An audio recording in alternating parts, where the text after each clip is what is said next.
En attendant, l'Afrique finalement regarde ce qui se passe en Europe. De très Élodie, près. elle est en train de regarder justement cette réglementation MiCA et peut-être de la copier pour, pareil, créer un cadre des crypto-actifs, des actifs numériques. C'est ça. Donc, il y a une conférence historique le 8 mai à Dakar, donc qui a réuni une grosse partie des banquiers centraux africains, mais pas que. Il y avait le FMI qui était présent, la Banque de France et également la Fed avec Lisa Cook, donc qui est gouverneur de la Fed. Et ça avait une forme de cours magistral. Donc, on avait d'un côté les banquiers centraux qui assistaient à un cours du monde entier pour expliquer comment ils avaient réglementé chez eux, dont la réglementation MiCA qui a été présentée plusieurs fois et qui était présentée comme un cadre à copier et intéressant aussi pour l'Afrique. Ouais. En tout cas, la zone BCAO, hein, c'était vraiment la zone de l'Afrique de l'Ouest. C'est intéressant. Vous allez nous dire où ça en est.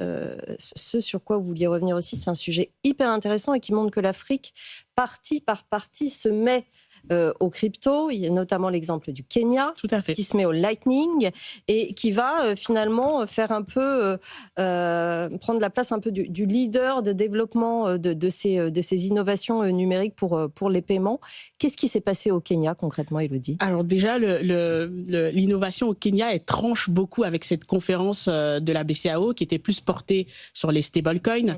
Donc Bitcoin n'a pas du tout été évoqué et même les fintechs qui développent sur le terrain n'avaient pas la parole finalement dans cette conférence. C'était plutôt les consultants, les banques. Elle a été prise en otage par les banquiers centraux. Exactement, voilà, les banquiers centraux qui parlaient entre eux de comment ils s'arrangeaient dans d'autres juridictions pour gérer ce problème des stablecoins et ils ont très peu évoqué Bitcoin. Mais au Kenya, pour bien comprendre ce qui s'est passé, on va déjà remonter en 2007 où a été créé M-Pesa, qui est un service de mobile money dont l'objectif c'était de permettre aux utilisateurs d'envoyer, de recevoir de l'argent et de le stocker aussi directement sur leur téléphone. Donc on va dire un téléphone même le plus basique et sans compte bancaire. Donc ce service, on va dire, il a transformé l'essai parce qu'aujourd'hui, au Kenya, près de 7 Kenyans adultes sur 10 l'utilisent, donc il est quasiment généralisé. Et en 2024, une jeune start-up, Tando, a décidé de faire le pont entre Bitcoin et M-Pesa.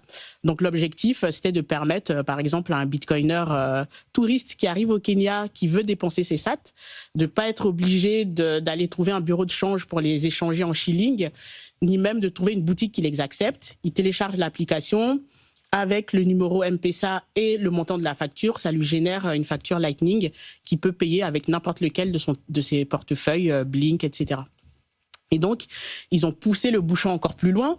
Ils se sont dit, ça suffisait pas de permettre ça avec conversion automatique à la fin. Donc, le commerçant, lui, il a beau ne pas connaître Bitcoin, il reçoit du shilling. Et de l'autre côté, on a celui qui veut payer, qui peut se débarrasser de quelques sats.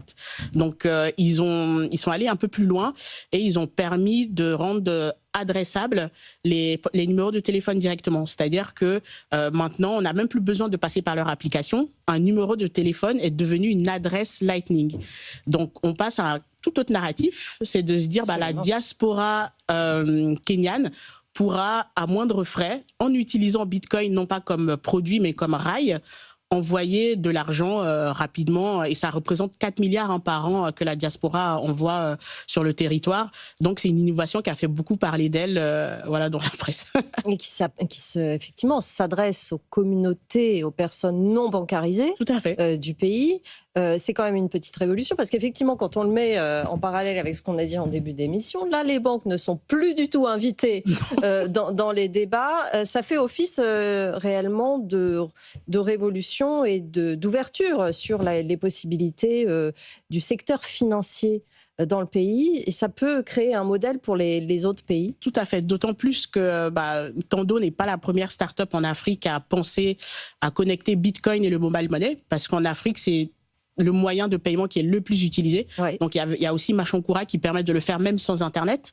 Donc, on a vraiment une impulsion sur ce sujet de se dire, maintenant, nous, on connecte Bitcoin, un réseau décentralisé, à ce que les gens connaissent, qu'ils utilisent tous les jours, donc le mobile money, ce qui nous permet d'avoir un pipeline qui fonctionne sans avoir besoin d'une banque ou autre. Jonathan, une petite réaction à ce qu'on entend?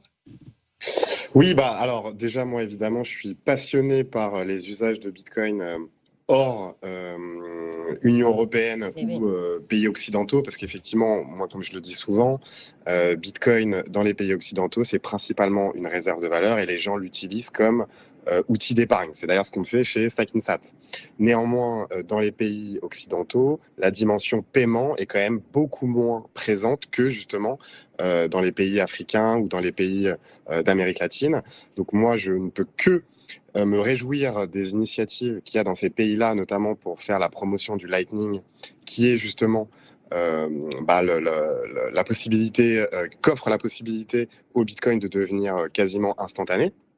Donc voilà, le paiement va se développer dans ces pays-là parce que tout simplement, le système bancaire est totalement défaillant, ce qui n'est pas forcément le cas dans les pays occidentaux, même si on a tout un tas de reproches à leur faire. Donc voilà, nous, c'est ce on prône aussi depuis le début à Surfing Bitcoin. On a fait venir énormément d'Africains ou d'Américains du Sud, justement, pour faire la promotion du Bitcoin dans ces pays-là. Donc voilà, très très belle initiative et je suis sûr que Bitcoin aura encore beaucoup de belles années devant lui dans ces pays-là. C'est là qu'on voit les différences de développement, finalement, entre les pôles mondiaux. Arnaud, vous vouliez rajouter quelque chose ? Non, tout à fait. Et puis je pense que c'est deux salles, deux ambiances, si vous voulez. C'est-à-dire que quand on parle d'Europe, ça peut paraître contre-intuitif pour un avocat de le dire, mais on parle quand même énormément de réglementation, ce qui évidemment a son intérêt aussi parce que ça cadre, c'est la définition de la réglementation, mais... Ça cadre, mais ça ralentit. Ça ralentit, ça détruit aussi, et ça détruit énormément. Beaucoup, Je pense que le secteur est assez évocateur sur le sujet. Donc parler d'innovation, moi, c'est ce qui fait que ça m'a plu, c'est ce qui a fait que je suis entré dans cet écosystème il y a 10 ans maintenant. Et j'aimerais bien qu'on parle plus de ces initiatives qui sont juste phénoménales et que peut-être parfois on parle un peu moins de réglementation. Et pour rejoindre ce que dit Jonathan, si par exemple, puisqu'on parle de la réserve de valeur en matière de Bitcoin, si on n'avait pas la flat tax à chaque fois qu'on achetait quelque chose avec son Bitcoin, il est probable qu'il y ait beaucoup plus de gens qui l'utilisent aussi comme un moyen de paiement et pas uniquement comme une réserve de valeur.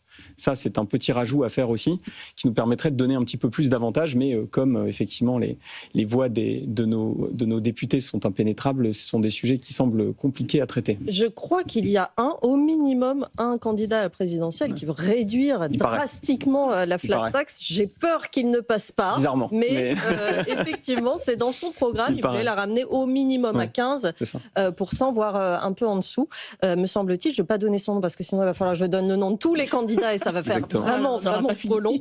Effectivement, juste un petit mot pour la réglementation de ces développements des actifs numériques en Afrique. Elle attend cette réglementation, elle attend ce cadre à son tour. Pour le coup, elle est dans le sens inverse. Les fintechs, elles sont dans l'incertitude parce qu'aujourd'hui, on est en zone grise dans la plupart des pays. Côté entreprise aussi, et c'est le point qui fait peur à beaucoup de chefs d'entreprise. Pourtant, ils ont des besoins et ils savent que ça peut les aider à, comme on disait au début, réduire les frais, aller plus vite. Et puis même, ils ont aussi un manque de devises. Donc, des fois, ils sont coincés, les commandes ne partent pas parce que la banque, tout simplement, ne peut pas honorer. Donc, mais ils ont quand même cette peur. Ils se disent, on est en zone grise. Pour l'instant, il n'y a pas de cadre clair. Donc, est-ce que si j'y vais, je ne vais pas me faire rattrapé par la patrouille après. Donc, le cadre réglementaire, il est attendu. Après, aujourd'hui, la peur, en fait, des fintechs, justement, celles qui ont les réactions qu'on a pu voir à cette conférence qui a eu lieu, c'est de se dire, mais on ne nous donne pas vraiment la parole. Est-ce qu'ils vont nous faire quelque chose qui est un copier-coller de l'Europe qui ne correspond pas du tout à ce qu'on fait, nous, sur le terrain? C'est le risque, effectivement. On verra comment ça se développe. Ça va très, très vite. Et en tout cas, on voit bien que ça permet aux entreprises, à l'économie, de faire un bond et un pas de géant et de pallier, effectivement, ce système bancaire défaillant sur ce continent. Merci à tous les trois d'être venus dans cette émission. C'était passionnant de vous écouter. Jonathan Erskovici, fondateur de Stackinsat, Élodie Luet, fondatrice de Effet 21 Conseil et du podcast Effet 21. Et Arnaud Toiti, fondateur et associé chez #Avocat. Émission à retrouver en podcast et en replay sur notre appli et notre site. Je vous laisse entre les mains de BFM Bourse. Bonne journée. BFM Business, BFM Crypto, le club.